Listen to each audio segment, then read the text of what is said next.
জরাসন্ধ রাজার কন্যা। মনে রাখবেন, এই কারণে আমি মাথুর থেকে গেলাম, কারণ প্রভু কেন গেলেন দ্বারকায় কেন গেছে সেটা যদি আমি জানতেই না পারি, তাহলে দ্বারকার যে প্রভাস চক্রটা সেটা তো আমার ভালো লাগবে না শুনতে, তাই না?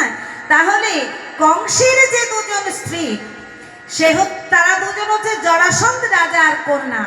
আর এই জরাসন্ধ রাজাকে দেশে মারতে পারবে না। কে মারবে? না ভীম। ভীমের হাতেই মৃত্যু আছে, কিন্তু এই যদুকুল ধ্বংস করে দিতে পারে কে? এই জরাসন্ধ রাজা। তাই ভগবান শ্রীকৃষ্ণচন্দ্র নিজ বংশকে রক্ষা করতে কি করলেন? চলে গেলেন দ্বারকায়। ওই সমুদ্র কিনারায় গিয়ে তিনি রাজমহল তৈরি করলেন। কাকে ডেকে? বিশ্বকর্মাকে দিয়ে। কিন্তু রাজমহল তৈরি করলে সব ভালো ছিল, তাহলে প্রভু কেন গেলেন না? বলে যদি প্রভু মথুরায় ফিরে যেতেন, বৃন্দাবনে যেতেন, তাহলে ওই জরাসন্ধ রাজা জানতে পেরে ওই আলাভোলা গোয়ালিনী ব্রজগোপীদের উপর অত্যাচার করত। তাই আর প্রভু ফেরেননি। কারণ যারা কৃষ্ণ ছাড়া কিছু জানে না, যাদের ভিতরে শুধু কৃষ্ণময়, তাদের আঘাত করলে ভগবান সইতে পারবে?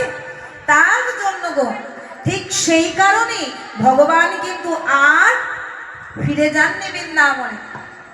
তাই আজ কি হয়েছে দেখুন, শ্রীমতী রাধারানী পাগলের মতো কাঁদছে আর বলছে, ওললি দাও বিশ্ব,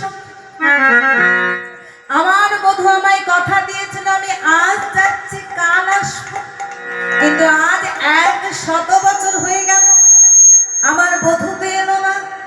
তাই আজ শ্রীমতী রাধারানী বৃন্দাবনের পথে পথে পাগলিনী হয়ে কাঁদছে। আর কি বলছে জানো?